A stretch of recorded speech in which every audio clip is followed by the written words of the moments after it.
So now in the process, we're not going to draw any more shapes, but we're going to export the shapes that we had in the form of an image called a PNG. And then we're going to import that into Unity.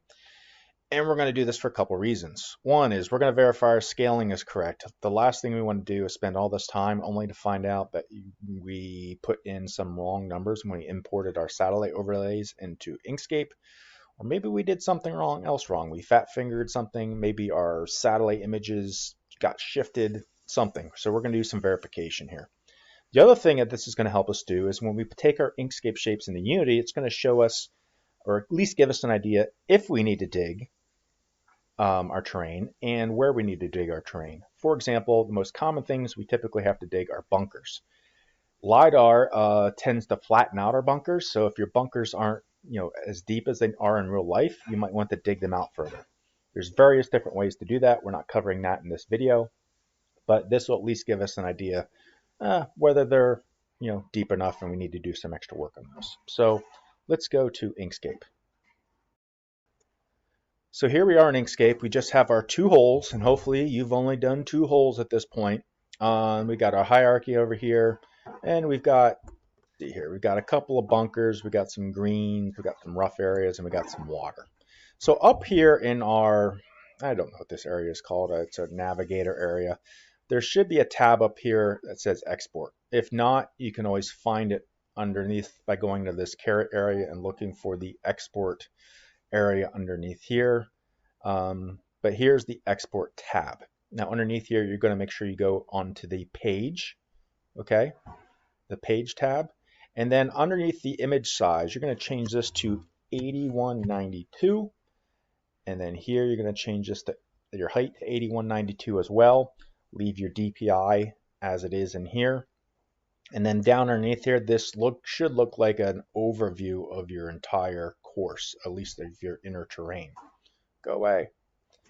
Now underneath here, I don't know why they do this, but you can select PNG here because even when you're going to select this browse button right here, and I'm going to show you something that happens. It still has you saving it as an SVG. Now, where we save this as, you need to go to your PC. And remember, if you follow my best practices, you created a OPCD projects folder, and then the name of your course. In my case, it's TPC Harding Park. And then in there, you have your Unity project. Okay, in this case, mine is TPCH version 4. I'm going to open that up, and you can see there's an assets folder. And then in your assets folder, you should have a terrain backup folder. Now, down underneath here, you're going to use save type as. You would think that if I had a PNG selected over here, it would already select PNG here. Not the case. I'm going to select portable network graphics.png here, and I'm going to rename this to, the naming here isn't really important because there's no scripts that use this, but SVG terrain. In other words, this is our SVG file in the form of a PNG now. So you can see I'm saving this in my terrain backup folder. I'm going to hit save. And then I think it's actually, yes, it's exporting right now. You can see it running in the background. I might pause. And that is now complete. So if I open up Unity, and I'll give Unity a second to refresh because it found that there's a new file, so it creates the metadata for it. Now I have in my Unity project hierarchy here, my project hierarchy, I have my terrain backup folder, and I have my SVG terrain image. Okay, this is the one we just saved out of Inkscape. We need to come over here. By default, it's telling us it's 2048, which is a little bit of a lower resolution. If you use this, well, let me show you what happens.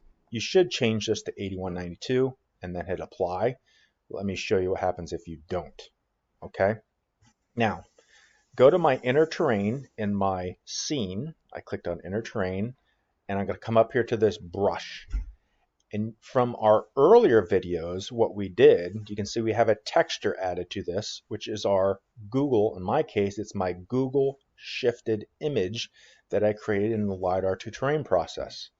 I can come over here to edit texture again, And you can see when I select this, this is currently my TPC Harding Park Google shifted image. Okay, that is my pure satellite image that I have in here, and you can see it's my terrain size. Well, what I can do now is I can go grab my SVG terrain, drag it into this spot, and you can see what happens. Did you see that get a little blurry here? Okay, let me show you. Let me take this back and forth. Let me put my Google back in. Now it's nice and crisp. My SVG terrain, I put it in there, and now it's blurry. Well, I'm going to apply this. The reason that's blurry is because we didn't change the resolution yet. It's still 2048. But look at the difference here. Is now you're seeing my Inkscape shapes being overlaid onto my terrain. Switch this back again. Edit texture. Let me put my Google shifted back in there. And you can see now it's my pure satellite. Now it's my Inkscape shape. Okay? So I'm going to hit apply here. And you'll see that you come in here, kind of blurry. Well, we can go back into my SVG terrain. Remember I told you earlier, change this to 8192. That's the resolution that we exported it as in Inkscape. And apply. And now this is going to clean up a little bit. It takes a second.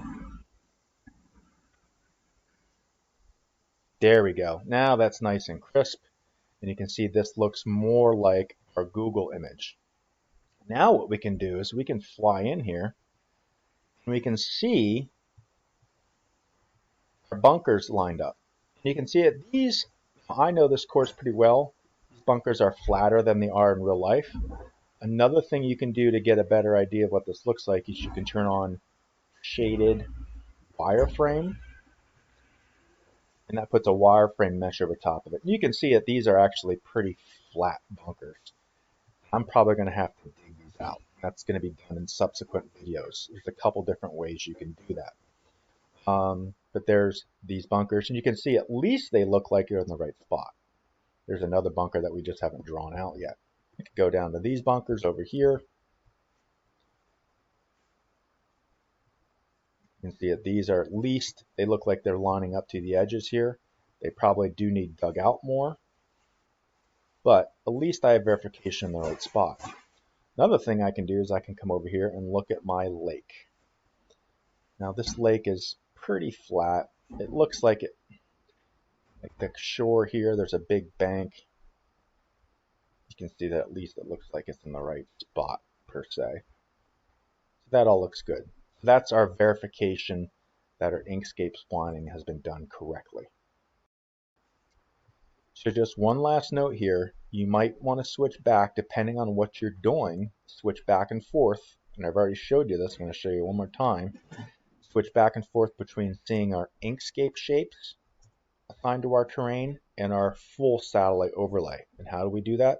We're coming back to our inner terrain, go to the brush, textures, edit texture, and we can just always put our Google back in and apply, and then we just have our normal satellite overlay here again.